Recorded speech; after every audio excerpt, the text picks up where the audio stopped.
नमस्कार।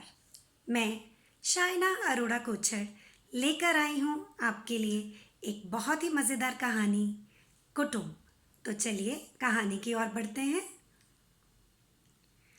मुंबई एक ऐसा शहर जिसे अगर हम घर बैठे भी अपने मन की दूरबीन से देखें तो हमें नज़र आती हैं वहाँ की बड़ी बड़ी इमारतें, फिल्मी सितारों के बंगले, Marine Drive, Gateway of India, Siddhi Vinayak मंदिर, हाजी अली दरगाह या फिर एलिफेंटा केव्स।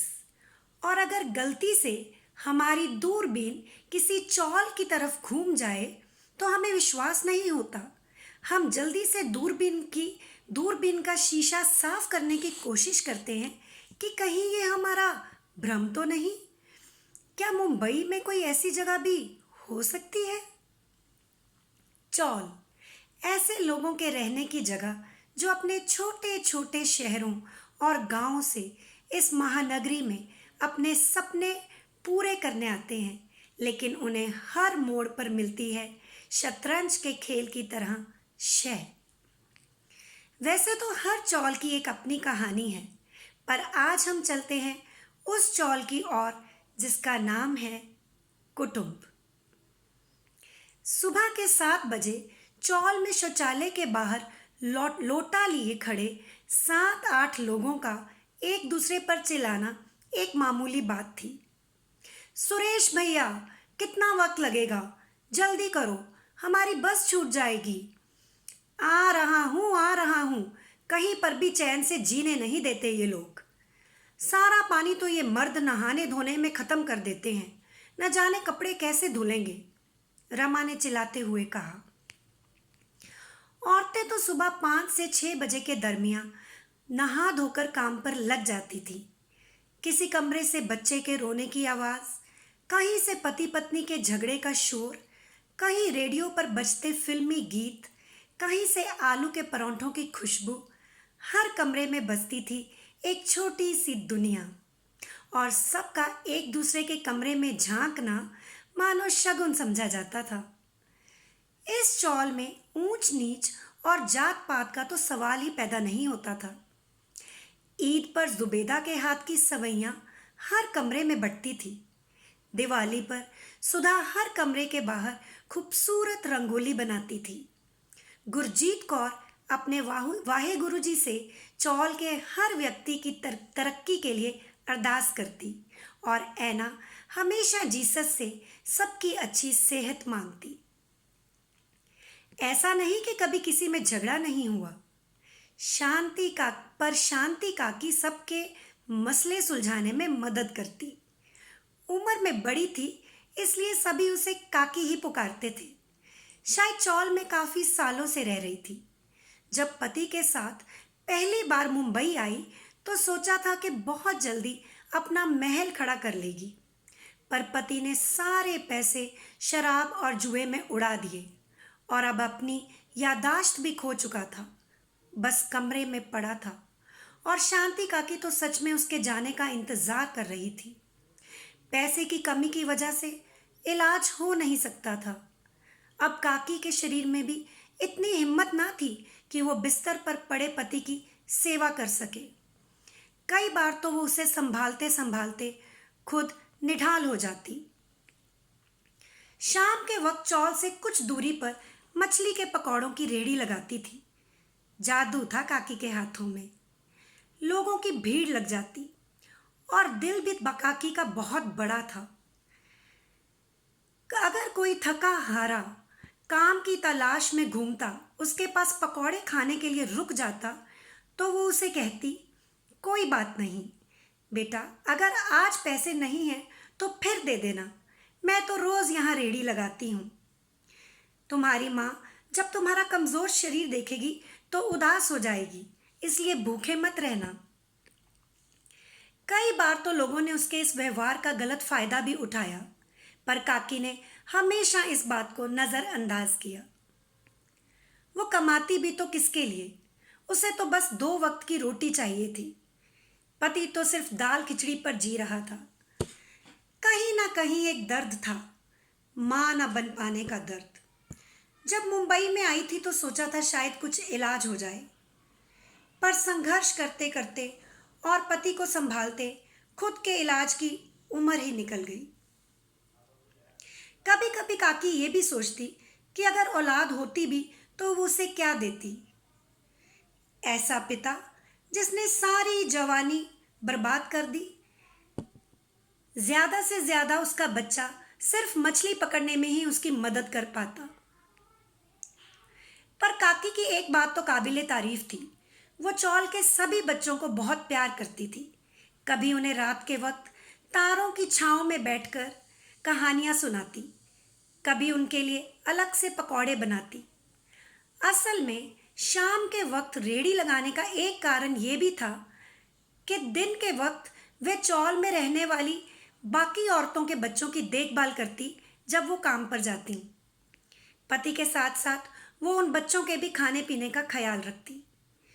काकी मैं काम पर जा रही हूँ, मुन्ना को दलिया खिला देना, सुधा ने कहा। तो कभी गुरजीत कहती, काकी सिमर का पटका बांध देना, बालों में तेल भी लगा देना। ठीक है तुम जाओ, मैं सब संभाल लूंगी। एक संयुक्त परिवार की तरह रहते थे सब चौल में। पूरा कुटुंब एक दूसरे का सहारा था। हर रोज की तरह जब काकी शाम के पकौड़ों की तैयारी कर रही थी तो किसी ने उसके कमरे का दरवाजा खटखटाया। नमस्ते, मैं शेखर, आपके कमरे का दरवाजा खुला देखा इसलिए चला आया। इस चौल में नया हूँ, कमरे की चाबी चाहिए थी, काकी से मिलना है। वो चौल के मालिक ने कहा चौल में जाकर काकी से मिल लेना, चाबी उन्हीं के पास होगी। काकी ने जल्दी से मसाले से भरे हाथ धोए और कहा, आओ बेटा आओ, मैं अभी चाबी देती हूँ। पिछले हफ्ते साहब ने बताया कि तुम आने वाले हो। आओ, मैं तुम्हें तुम्हारा कमरा दिखा देती हूँ, फिर हाथ मुंह धो लो और कुछ खा लो। जी शुक्रिया।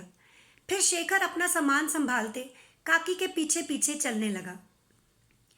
लो बेटा, ये है तुम्हारा कमरा, थोड़ी धूल मिट्टी है, अगर मालूम होता कि तुम अभी आ रहे हो तो सुबह सफाई कर देती। तुम चिंता मत करो, जब तक तुम मेरे कमरे में बैठकर कुछ खाते हो मैं तुम्हारा कमरा साफ कर दूंगी। इस वक्त चौल में कुछ ज्यादा चहल पहल नहीं थी, सब काम पर गए थे। रात के वक्त असली रौनक और महफिल लगती थी। बेटा कहाँ से आए हो? उम्र तो कुछ खास नहीं लगती, पढ़ते हो? जम्मू से हूँ, प्लेबैक सिंगर बनना चाहता हूँ, इसलिए यहाँ आया। पढ़ाई भी साथ साथ चल रही है। अच्छा अच्छा, फिल्मों में गाना चाहते हो? खुश रहो, भगवान तुम्हारा ये सपना ज़रूर पूरा करेगा। बेटा वैसे तुम क्या खाओगे, शाकाहारी हो या मांसाहारी? कुछ भी चलेगा, मैं सब खा लेता हूँ। अरे वाह, फिर तुम मेरे हाथ के पकौड़े ज़रूर खाओ। तुम जल्दी से हाथ मुंह धोकर आ जाओ, मैं तैयारी करती हूँ। शेखर की आवाज़ बहुत सुरीली थी। 10 साल से म्यूज़िक सीख रहा था, हर रोज़ रियाज भी करता था, इसलिए मुंबई की तरफ आकर्षित होना जायज़ था। माँ बाप ने चाहा कि पहले पढ़ाई पूरी कर ले, पर शेखर के जुनून के आगे उन्हें झुकना पड़ा।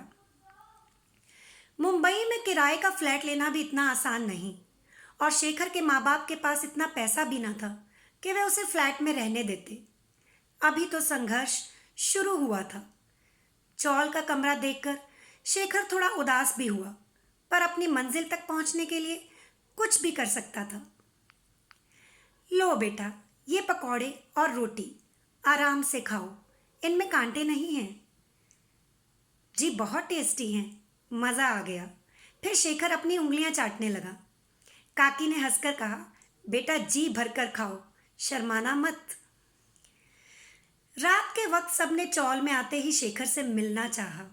आज काकी भी काम पर नहीं गई थी।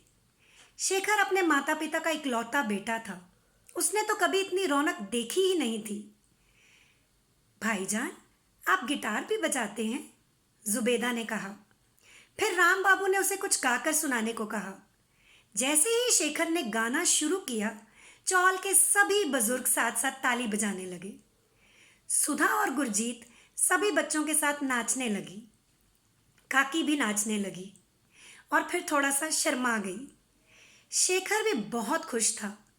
मुंबई में आते ही इतनी आवभगत और उसके हुनर की इतनी तारीफ, इसी की तो भूख थी उसे। अगली सुबह शेखर ने काकी के हाथ का नाश्ता किया और निकल पड़ा मुंबई शहर की भूल भुलैया में। रात को वापस आया तो चेहरे की थकान और निराशा देखकर सब समझ गए कि आज शेखर से गाना सुनना मुनासिब नहीं। बेटा, कुछ काम बना? काकी ने जाकर पूछा। नहीं काकी, आज तो बस मुंबई का दूसरा रूप देखा है। 4-5 महीने यही सिलसिला चलता रहा।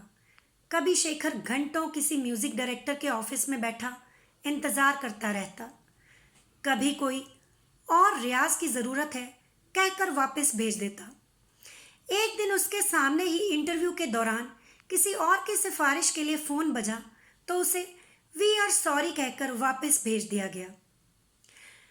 लगभग साल होने को आया और शेखर धीरे धीरे टूटता जा रहा था। अब उसने चौल के लोगों से बात करना भी कम कर दिया था। बस आकर काकी के हाथ का खाना खाता और सो जाता। कई बार पूरी रात अपने कमरे में बैठा अपनी गिटार पर उदासी भरी धुन बजाता। कभी माउथ ऑर्गन बजाते बजाते उसका गला भर आता तो उसका माउथ ऑर्गन हाथ से छूटकर जमीन पर गिर जाता। चौल के सभी लोग उसका ये दर्द देखकर बहुत परेशान थे, पर करते भी तो क्या। एक रात तेज तूफान और बारिश की वजह से जब काकी खिड़की बंद करने के लिए जगी तो उसने शेखर को कमरे के बाहर उदास बैठा देखा। काकी धीरे धीरे उसकी तरफ चलने लगी। बेटा, ये बूंदें सिर्फ आसमान से टपकती खूबसूरत लगती हैं, तुम्हारी आंखों से नहीं। मुंबई बहुत बड़ा है, खुले आसमान की तरह, और यहाँ की आबादी सितारों की तरह है। इसमें से कुछ सितारे चमकते हैं और कुछ टूटकर गिर जाते हैं।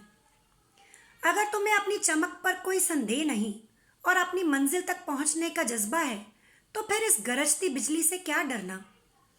आज रात की बारिश के बाद कल सुबह सूरज की किरणें तुम्हारे जीवन में रंगों से भरा एक खूबसूरत इंद्रधनुष लेकर आएंगी।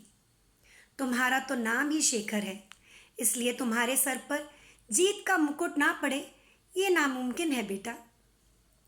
मेरा आशीर्वाद तुम्हारे साथ है बेटा। अगली शाम शेखर के चेहरे पर मुस्कान देखकर काकी समझ गई कि आज उसने कछुए की तरह अपनी धीमी और स्थिर दौड़ से जीत प्राप्त कर ली थी।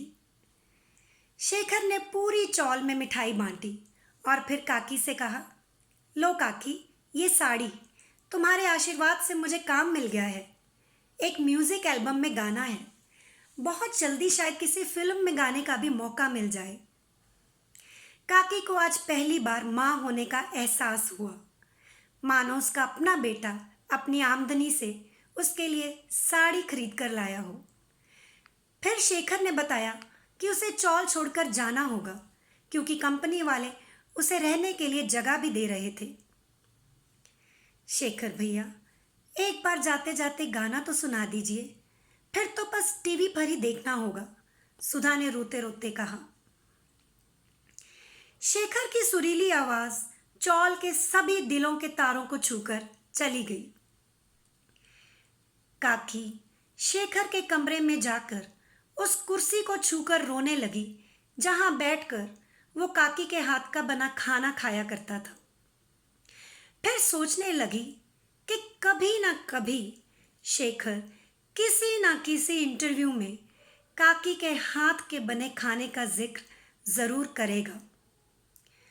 क्या वो उसे कभी मिलने आएगा या फिर काकी को देखकर अपने चेहरे पर ऐसा मुखौटा पहन लेगा कि कहीं चौल में रहने वाली काकी उसे सबके सामने बेटा कहकर न पुकार ले। इन्हीं सवालों के जवाब ढूंढते ढूंढते काकी अपने कमरे में जाकर खाना खाने लगी। पर आज एक भी निवाला उसके गले से नहीं उतर रहा था। अगली शाम वो शेखर द्वारा दी गई साड़ी पहनकर फिर से पकौड़े बेचने निकल पड़ी। धन्यवाद।